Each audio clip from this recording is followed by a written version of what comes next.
বন্ধুরা, অনেক অনেক আগের কথা। একটা ছোট্ট গ্রাম ছিল যেখানে চারদিকে সবুজ মাঠ আর গ্রামের মাঝখানে দাঁড়িয়েছিল একটা বিশাল পিপুল গাছ। সেই গ্রামের প্রান্তে মাটির তৈরি একটা ছোট্ট কুঁড়েঘরে থাকত মোহন।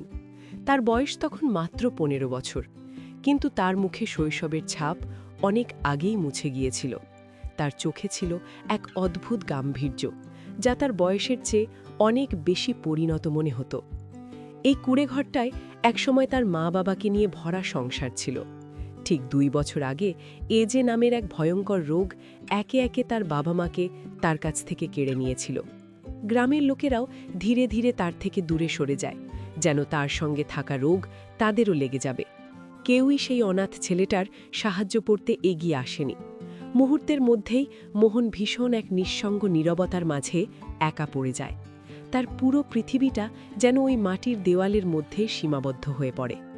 মোহন বুঝে গিয়েছিল এখন তাকে নিজের জন্য নিজেকেই কিছু করতে হবে। পেটের আগুন তাকে ঘর থেকে বেরোতে বাধ্য করল। গ্রামে রাম সহায় নামে একজন দুধওয়ালা ছিল, যার কাছে কয়েকটা মহিষ ছিল আর দুধের ছোটখাটো ব্যবসা করত। মোহন তার কাছে কাজ চাইতে গেল।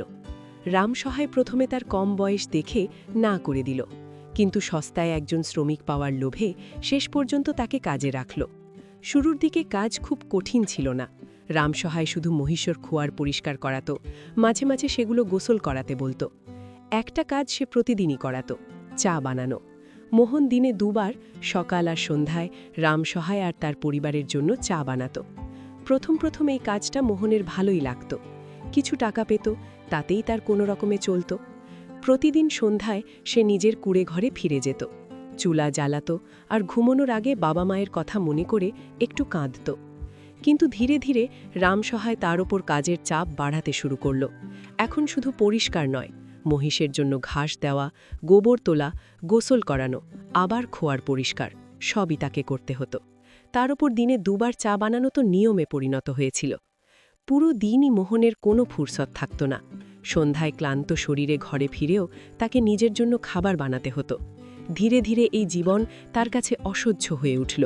তার মন আর দুধওয়ালার এখানে কাজ করতে চাইত না। রাতে সে ভাবত, আমি যদি এখানেই থেকে যাই, আমার অবস্থা আরও খারাপ হবে। আমি কখনোই সামনে এগোতে পারব না। কিন্তু ভয় তাকে আটকে রাখত। কাজ ছেড়ে দিলে কোথায় যাবে? টাকা ছাড়া বাঁচবে কিভাবে? কখনো ছোটখাটো ভুল হলে রামসহায়ের বকাঝকা তো নিত্যদিনের ব্যাপার ছিল। মোহন সব চুপচাপ সহ্য করত, কারণ তার সামনে আর কোনো রাস্তা ছিল না। তারপর একদিন এমন একটা ঘটনা ঘটল যা সব কিছু বদলে দিল। রামসহায় একটা নতুন মহিষ নিয়ে এলো। সে মোহনকে বলল, এর বিশেষ যত্ন নিস, এটা খুব দুধ দেবে, ভালো খাবার আর সময় মতো পানি দিবি। মোহন সততার সঙ্গে মহিষটার যত্ন নিতে লাগল। কিন্তু কয়েকদিন পর কোনো এক কারণে মহিষটার শরীর খারাপ হতে শুরু করল। দুধ দেওয়া বন্ধ হয়ে গেল, খাওয়া দাওয়াও ছেড়ে দিল। মোহন বিষয়টা রামসহায়কে জানালো, কিন্তু সে তেমন গুরুত্ব দিল না। শেষ পর্যন্ত এক সকালে সেই মহিষটা মারা গেল। এটা দেখেই রামসহায় রেগে আগুন হয়ে গেল। চিৎকার করে বলল, এই অকর্মা, তুই আমার মহিষটা মেরেছিস, নিশ্চয়ই ভুল কিছু খাইয়েছিস। আমি তোকে আশ্রয় দিয়েছি আর তুই আমারই ক্ষতি করলি, গদ্দার।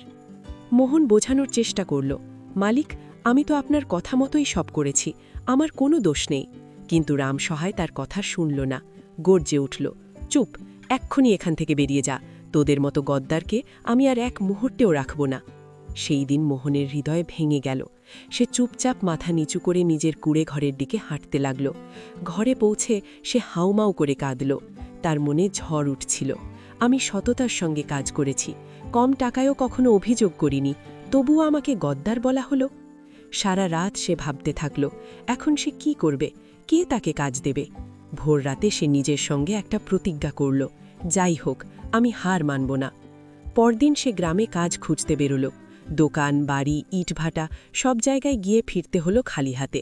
সন্ধ্যা নামতেই সে বুঝে গেল এই গ্রামে তার আর কোনো জায়গা নেই। দূরের পাহাড়ের দিকে তাকিয়ে যেখানে শহরের রাস্তা চলে গেছে, সে সিদ্ধান্ত নিল এবার শহরেই যেতে হবে। সে সামান্য জিনিসপত্র নিয়ে পোটলা বাঁধল, হাতে থাকা অল্প কিছু টাকা পকেটে রাখল আর ভোরবেলা গ্রামের কাঁচা রাস্তা ধরে হাঁটতে শুরু করল। পিছনে আর ফিরে তাকাল না।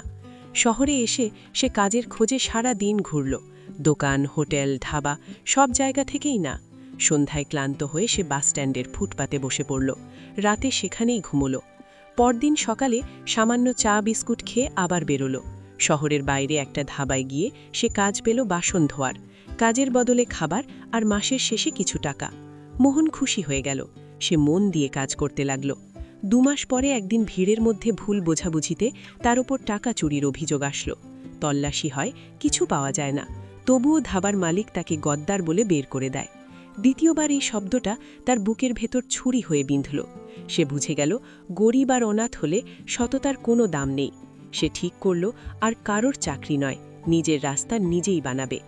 একদিন সে দেখল একজন চা বিক্রি করে সংসার চালাচ্ছে।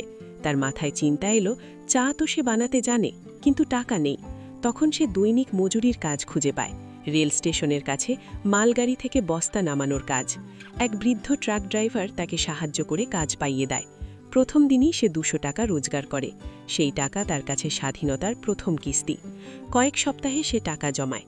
তারপর কিনে ফেলে একটা পুরনো চায়ের ঠেলা, চুলা, চা পাতা, চিনি। শুরু করে নিজের চায়ের দোকান। প্রথম দিনই তার চা সবাই প্রশংসা করে। ধীরে ধীরে তার চা জনপ্রিয় হয়। সে ঘর ভাড়া নেয়, পরে স্টেশনের সামনে একটা ছোট দোকান খুলে ফেলে, মোহন টি শপ। আজ মোহন আর সেই অনাথ গদ্দার বলা ছেলেটা নয়।